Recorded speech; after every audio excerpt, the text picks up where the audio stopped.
বিরিয়ানি নামটা শুনলেই যেন জিভে জল চলে আসে। তো আমার ভীষণ প্রিয় একটা খাবার। তো এখন প্রায় প্রত্যেকটা বাড়িতেই বিরিয়ানি লাভার অনেকেই রয়েছে। তো বিশেষ করে অনেকে আবার পছন্দও করেন না, যারা মানে একটু বয়স্ক তারা বলেন কি না গন্ধ লাগে। তো অনেকেই আছে, তো বয়স্ক এরকম ঠাকুমা দাদু এরা। তো চলো আজকে আমি ছোট্ট একটা বিরিয়ানির রেসিপি তোমাদের সঙ্গে শেয়ার করব, যার জন্য আজকে আমার ভিডিও। তো ফার্স্টে দেখো বিরিয়ানির চালটা আমি ভালোভাবে ধুয়ে নিচ্ছি। এবার এটাকে আমি ভিজিয়ে রাখবো। তো বিরিয়ানির জন্য যে আলুগুলো নেবো সেগুলো আমি সব কেটে নিয়েছি। বেরেস্তার জন্য পেঁয়াজ কেটে নিয়েছি। এখানে একটা প্রেশার কুকারের মধ্যে আলুগুলোকে দিয়ে দিচ্ছি, সিদ্ধ করে নেব। তো এর মধ্যে দেখো আলুটার মধ্যে একটু নুন আর একটু হচ্ছে জাফরং নিয়ে নিয়েছি, তো এই কালারটার জন্য। আর এর মধ্যে দিয়ে দেবো দুটো ডিম। তো একসঙ্গে সিটি মেরে নেব। তো দেখো এখানে আমি সিটি মেরে নিচ্ছি। আর হচ্ছে মাংসর জন্য যেই মশলাটা আমি করব, তো আদা রসুনটা নিয়ে নিলাম প্রয়োজন মতো। তোমাদের যেরকম মাংস লাগবে সেরকম, আমার অল্প মাংস ছিল যার জন্য আমি অল্প নিয়েছি। তো আদা রসুন দিয়ে দিলাম, গোটা জিরে 1 চামচ মতো, ধনে গোটা, আর এখানে নিয়েছি গরম মশলা, দারচিনি আর হচ্ছে শুকনো লঙ্কা দুটো, আর একটুখানি পেঁয়াজের বেরেস্তা থেকে নিয়ে নিলাম পেঁয়াজ। তো পেস্ট করে নিয়েছি, এবার পেস্ট করে নেব। তো এর মধ্যে দিয়ে দিচ্ছে হচ্ছে মাংসটা ভালো করে ধুয়ে নিয়েছি।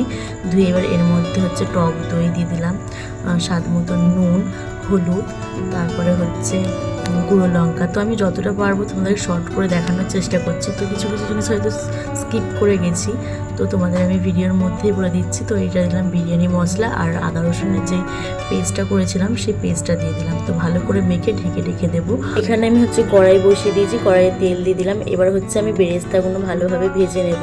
তো এদিকে আমি হাঁড়িটাও বসিয়ে দিয়েছিলাম জল ফুটতে দেওয়ার জন্য, বিরিয়ানির যেই ভাতটা চালটা সেটা সেদ্ধ করার জন্য। তো এদিকে আমার বেরেস্তাটা হয়ে গেছে, সেই তেলেই আমি হচ্ছে আলুগুলোকে ভেজে নিচ্ছি বিরিয়ানি। তো জল ফুটে গেছে, এখানে আমি অর্ধেক মানে লেবু নিয়েছি, পাতি লেবু, সেটাকে মানে দুটুকরো করে কেটে এখানে তেজপাতা, দারচিনি, লবঙ্গ আর জয়িত্রী আমার কাছে ছিল না, যার জন্য আমি জয়িত্রীটা দিই। তো দিয়ে এবার চালটা আমি দিয়ে দিলাম, ভিজিয়ে রেখেছিলাম যে চালটা সেটা আমি দিয়ে দিলাম। তো এবার তারপরে দিতে হবে প্রয়োজন মতো নুন। তো নুনটা দিতে হবে, জলটা মানে যতটুকু রয়েছে মানে খেয়ে দেখতে হবে ভাতটা নুন হয়েছে নাকি। তো জলটা নুন হলেও দেখবে ভাতটাও নুন হয়ে গেছে। তো এইখানে হচ্ছে আবার দিয়ে দিলাম হচ্ছে কড়াইয়ে গোটা জিরে, লবঙ্গ আর হচ্ছে একটা দারচিনি। তো এখানে মাংসটা দিয়ে দিলাম। তো মাংসটা একটু মানে গ্রেভি রাখতে হবে, যাতে মানে বিরিয়ানি মানে হাঁড়ির তলাটাই স্যুপটা যাতে ধরে না যায়, যার জন্য একটু গ্রেভিটা দিতে হবে। তো এবার বিরিয়ানিটা সাজানোর পালা। তো আমার ভাত হয়ে গেছে বিরিয়ানি। তো এবারে ঘি দিয়ে হাঁড়িটাকে ভালোভাবে মাখিয়ে নিলাম। এই যে হচ্ছে গ্রেভিটা, তো মাংসের এই গ্রেভিটা তলায় আমি দিয়ে দেবো হাঁড়ি, যাতে মানে স্টিম হলে মানে ধরে না যায়, ভালোভাবে বিরিয়ানিটা সেট হয়ে যাবে। তো এই যে হচ্ছে বিরিয়ানির আলু। তো আলুগুলো ভালোভাবে সাইজ করে মানে গোল করে সাজিয়ে দিয়ে দেব। তো তারপরে হচ্ছে মাংস দেবো, তারপরে বিরিয়ানির মশলা, তারপরে হচ্ছে আরও যা যা দেওয়ার গোলাপ জল আমি দিয়ে দেব। তো এখানে দেখো মাংসটা আমি ভালোভাবে গোল করে সেট করে নিয়েছি, মানে সাজিয়ে নিয়েছি। তারপরে হচ্ছে দিয়ে দেবো এখানে হচ্ছে বেরেস্তা। তো বেরেস্তাটা দেওয়ার পর তারপরে আমি এখানে একটু মানে বিরিয়ানির মশলা দিয়েছিলাম, তারপরে হচ্ছে একটু গোলাপ জল দিয়েছিলাম সামান্য পরিমাণে। তো এবার হচ্ছে ভাতগুলো দিয়ে দিচ্ছি। তো আমি এক হাতে ফোন আর এক হাতে মানে ভিডিও করছি, তো একটু প্রবলেম হচ্ছে। বিরিয়ানিটা আমি হচ্ছে দুবারে সাজিয়েছিলাম। তো এখানে দেখো হচ্ছে সেম প্রসেসে আমি হচ্ছে আবার সাজিয়ে নিলাম বাকিটা মাংস আর হচ্ছে আলু।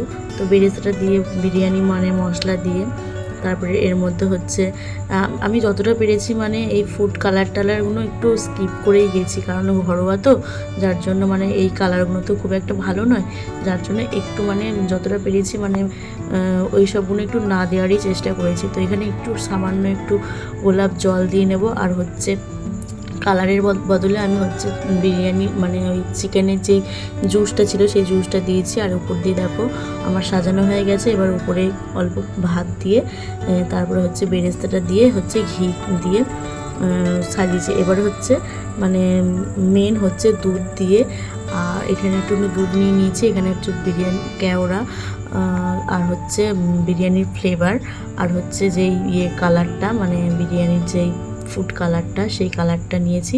এবার এইখানে এইটাই হচ্ছে মেন দেওয়ার মধ্যে, এইটাই একটু দিয়েছি। তাছাড়া আমি মানে খুব একটা ইয়ে দিইনি, মানে ওই ফুড কালার টালার দিইনি। তো এখানে হচ্ছে গোল একটা প্লাস চিহ্ন করে নিলাম, তো গোল করে। স্টিমের জন্য আমি এখানে একটা গামলায় জল বসিয়ে দিয়েছিলাম। তো বিরিয়ানিটা এবার আমি স্টিম দেবো। তো আমি বিরিয়ানির গায়ে মানে ওই হাঁড়িটার মুখে আঠা দিয়ে মানে সেট করলেও মানে মুখটা বন্ধ করে দিলেও হয়, আমি সিল চাপা দিয়েছিলাম। তো 20 মিনিট বাদ হচ্ছে, দেখো বিরিয়ানিটা আমি এই যে মানে হয়ে গেছে পুরো কমপ্লিট। তো এই যে হচ্ছে প্লেটে হচ্ছে বেড়ে নিয়েছি। তো কেমন লাগলো তোমাদের ভিডিওটা, যতটা শর্ট করে পেরেছি দেখানোর চেষ্টা করেছি। তো চলো টাটা, বাই বাই, দেখা হচ্ছে নেক্সট ভিডিওতে।